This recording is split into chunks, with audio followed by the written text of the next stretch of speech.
पुनर्विवाह। मनु, तुम तो सुहाग रात के मामले में अनुभवी हो, अपन तो इस मामले में बिल्कुल अनाड़ी हैं। कहते हुए संदीप नशे में झूमता हुआ पलंग पर औंधे मुंह गिर पड़ा। मान्या ने दिल में लगने वाले इस तीर को सहते हुए संदीप को सहारा देकर सीधा किया और फिर गुमसुम सी बैठ गई। थोड़ी देर में संदीप गहरी नींद में सो गया था, लेकिन मान्या की आंखों में नींद कोसों दूर थी। वह अभी भी विधाता के खेल को नहीं समझ पा रही थी कि उसने मान्या के साथ इंसाफ किया था या नाइंसाफ़ी की थी। चांद जैसे जैसे आसमान पर चढ़ता जा रहा था, मान्या के दिल का जख्म नासूर सा बनता जा रहा था। पुरानी यादें चलचित्र की तरह आंखों के सामने घूमने लगी। रूपेश, मैं तो थक गई, चलो वापस होटल चलते हैं, मान्या ने हाँफते हुए कहा था। तब रूपेश ने शरारत से उसे गोद में उठा लिया था और कहा था, मान्या, अभी तो हमारी ज़िंदगी की शुरुआत है, इसमें ही तुम थक गई तो इतनी लंबी ज़िंदगी कैसे काटोगी। मान्या ने फिर बच्चों की तरह मचलते हुए कहा था, रूपेश, तुम भी थक जाओगे, बस बहुत हो गया, कल फिर आएंगे, अभी तो होटल वापस चलो।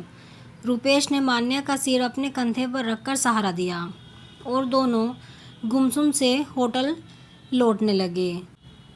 थोड़ी दूर चलने पर मान्या ने फिर कहा, रूपेश, मैं खुद को दुनिया की सबसे भाग्यशाली पत्नी मानती हूँ जो तुम्हारे जैसा पति मुझे मिला।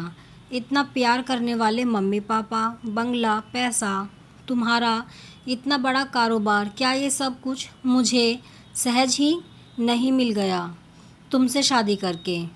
और मैं क्या कम किस्मत वाला हूँ जो तुम्हारे जैसी सुंदर, सुशील, पढ़ी लिखी लड़की मुझे मुफ्त में मिल गई। दोनों के हंसने की सम्मिलित आवाज़ घाटी में दूर तक फैल गई थी। अपने कमरे में आकर रूपेश ने हीटर जला लिया और इंटरकॉम पर खाने का ऑर्डर देकर फ्रेश होने बाथरूम में चला गया। मान्या फिर खिड़की के पास आकर मसूरी की अंधेरी गहरी खाइयों को देख रही थी। यदि खुदा न खास्ता वह इन खाइयों में गिर गई तब उसे कौन बचाएगा। ये तो इतनी गहरी और घनी है कि वह रूपेश रूपेश चिल्लाएगी तब भी आवाज़ ऊपर तक नहीं आएगी और तब वह वहाँ रूपेश की याद में घुट घुट कर मर जाएगी। यह सोचते हुए उसका बदन पसीने से तरबतर हो गया। तभी रूपेश ने उसे पीछे से अपनी बाहों में जकड़ लिया। फिर एकदम से अलग होते हुए बोला, अरे मान्या, तुम तो पसीने से तरबतर हो रही हो, माथा भी गर्म हो रहा है, तबीयत तो ठीक है ना। कहते हुए रूपेश डॉक्टर का पता लेने कमरे के बाहर जाने लगा। तब मान्या ने उसे रोकते हुए कहा, रूपेश, जैसा तुम सोच रहे हो वैसा कुछ नहीं है, मैं तो यहाँ गहरी खाइयों को देखकर डर गई थी। तब रूपेश ने हंसते हुए कहा था, मान्या, अब मैं तुम्हारे साथ हूँ, डर की बात मन से निकाल दो और फिर मैं रहूँ या ना रहूँ, तुम हमेशा हंसती मुस्कुराती रहो, यही मेरी तमन्ना है। अब माहौल थोड़ा हल्का सा हो गया था। वेटर खाना लेकर आ गया था। खाना खाकर रूपेश टीवी देखने लगा और मान्या अपने सास ससुर से फ़ोन पर बात करने लगी थी। हनीमून के 15 दिन कैसे गुजर गए मालूम ही नहीं हुआ। दोनों वापस दिल्ली आ गए थे और रूपेश फिर अपने कारोबार में लग गया। दोनों ने अपनी अपनी सहमति से 5 साल तक घर में कोई मेहमान नहीं लाने की योजना बनाई थी। एक दो बार जब मान्या की सास ने इस बारे में बात की तब मान्या की कुटिल हंसी से समझ गई कि अब उनका पुराना ज़माना नहीं रहा कि इधर शादी हुई और उधर बच्चों की लाइन लगनी शुरू हो गई और यदि बच्चे नहीं हुए तो बहू पर लांछन लगाने शुरू हो गए। चांद अब उतार पर आ गया था, लेकिन मान्या की पथराई सी निगाहें बंद कमरे की दीवारों पर कुछ पढ़ने की कोशिश कर रही थी।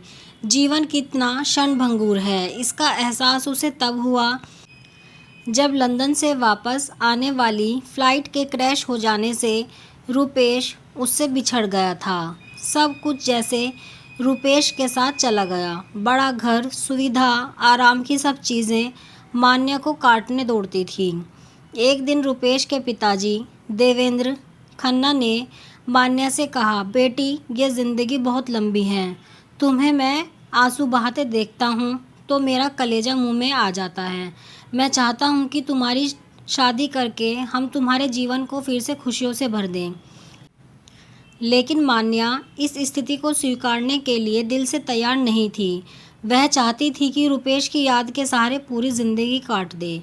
एक दिन सुबह सुबह मान्या अपने ससुर के लिए चाय लेकर जा रही थी कि कमरे से आती आवाज़ पर उसके पांव दरवाजे के बाहर थम गए।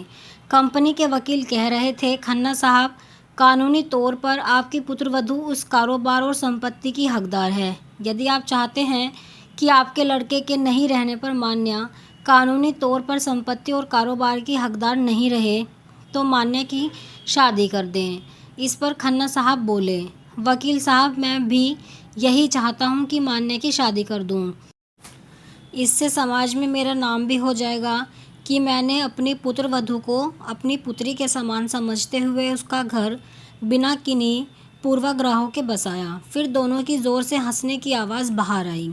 खन्ना साहब अब रोज़ मान्या को अतीत की याद दिलाकर भविष्य सुधारने के लिए उकसाते। इधर मान्या की सास सब कुछ समझते हुए भी मान्या को ताने देते हुए कहती, अरे 3 साल में एक बच्चे को भी इस घर में नहीं लाई, उसी के सहारे ये बुढ़ापा हंसते खेलते गुजर जाता।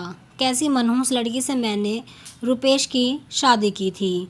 रुपेश के जाने के साथ ही रुपेश के माता पिता का व्यवहार मान्या के प्रति बेगाना सा हो गया था। और फिर कंपनी के वकील के साथ खन्ना साहब की बात में मान्या डर गई थी। मान्या ने एक दिन अपने मायके जाकर वहीं रहने का अनुरोध अपने सास ससुर से किया, लेकिन वह इसके लिए तैयार नहीं हुए।